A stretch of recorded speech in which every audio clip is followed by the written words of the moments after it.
MMP, actually, it's probably not final. It's probably a continual work in progress, to be brutally honest with you. I started with the first one, and I was having laryngitis because of a cold. I did the videos anyway. I posted them out there to the course management system. We use Web Study. If anyone ever suggests to you to use Web Study, run in the opposite direction. It is probably the worst, kludgiest thing I have ever run into in my life. But in any event, the other thing that Web Study does to you, and I'll just show you what it looks like. The other thing it does to you is it will not allow you to upload video files of a certain length that are MP4, right, which is the latest incarnation. However, if you load them as an MOV file, you're perfectly fine. All right, so this is the class that I'm talking about. I'm doing my thing for my Comms 155, Website Development 1, and I wanted them to be able to just use a free GUI web editor. And the W3C has one of those. It's called Amaya.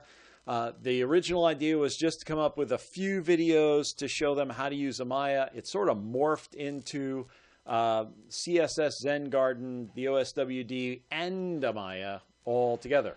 The first bunch of video, the commentary I got from my students were the volume was terrible, my voice was terrible, which it may very well be. And then the content was not as good as it might be, and the files were ungodly large.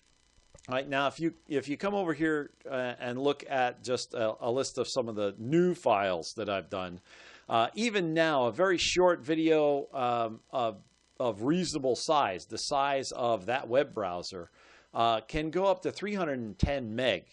Now, in our area in Sussex County, not everybody is DSL. Not everybody can get DSL because some of us are still on wire, copper wire, and we are too far from the repeaters to be able to get to DSL. So some people are still on dial-up. At a 56.6 dial-up, downloading a 310 meg file is atrociously slow. And so I could never do that. There is a way to export to 480p and 720p in QuickTime. And what I did was I did 720 because if I shrank it any smaller, it really didn't come out legible. But even there, it's still a 30 meg file. I found an easier way to change to MP4s than what I was using. I found this program called Easy WMV. It allows me to take WMV files and convert them to MP4s, but it will also take MOV files and convert them to MP4s, and it's free. All right, so if you are looking for a file that will run on Mac, it will run on Linux, and it will run on Windows and convert all those file types, I highly recommend this. I'm not affiliated with the program in any way. I do not make any money. It's free. But anyway, it's a very good program and very easy to learn how to use. It's basically drag and drop. You drag it, you take the file, drag it, drop it in there, and it starts working. It automatically just converts to MP4s for you. All right, but notice that going from 720 to 720 MP4, I actually get a bigger file size. It goes up to 31.8. This one went from 49.5 to 280K though. All right, so that's a huge savings in size. Sometimes they go up, sometimes they go down. You just have to sort of to live with it. This one went up. On the other hand, I have to be honest and tell you that loading them on YouTube, because I gave up on Web Study after a while, and what I did was I just posted external links in the appropriate piece of our timeline for any part of the class. What I really did was I wanted them to take the web development project, and I wanted to give them some resources for the web development project to be able to do this in a GUI. So I just posted the links inside here and under the links tab for them so that they could go out and find the files and watch the videos. What I did was I've then gone back iteratively and I've redone the videos given their criticism. And what I'm going to do is post them all on YouTube along with this video for the class. And they will be able to see the other videos and link directly to them and be able to load them for help. And I'm going to ask them to do yet another critique. I'm giving a lot of extra credit this semester for all these critiques.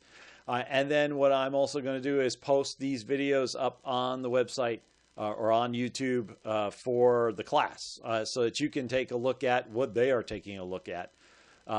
You should probably start with, just to give you an idea, you should start with the CSS Zen Garden or the OSWD, that's open source web development. I show them how to pull down some ideas that other people have developed over time. And then you can go in order. It's Amaya 1, Amaya 2, and Amaya 3 when you see them loaded. And the Amaya 1 is just going to show you the website at the W3C and how to download it. Amaya 2 will show you how to configure it and give you sort of a walkthrough of all the pieces and parts of Amaya. And Amaya 3 does a very short showing you how to create a basic web page with some chunky stuff in it and then show you the source and how to edit the source and how to edit the GUI piece of this and hop back and forth to show you which is more available to you. So anyway, that's my final project as of right now. If my students come back and give me even more feedback, I may do more of this. Quite honestly, this whole experience of doing screencasting with all the snow this semester and with developing 2 new online courses for my college has turned into a little bit of an addictive thing. I am cranking out screencasts left, right, and center, it seems like. But so far, all of the ones that I've run past students, they've either liked, but they've had constructive criticism, or in this particular case, I just asked for constructive criticism, and I just told them, be brutal, go ahead and do your worst. I want to make it better, so that next semester, if somebody watches this, they're going to get something even better, and that's what they did for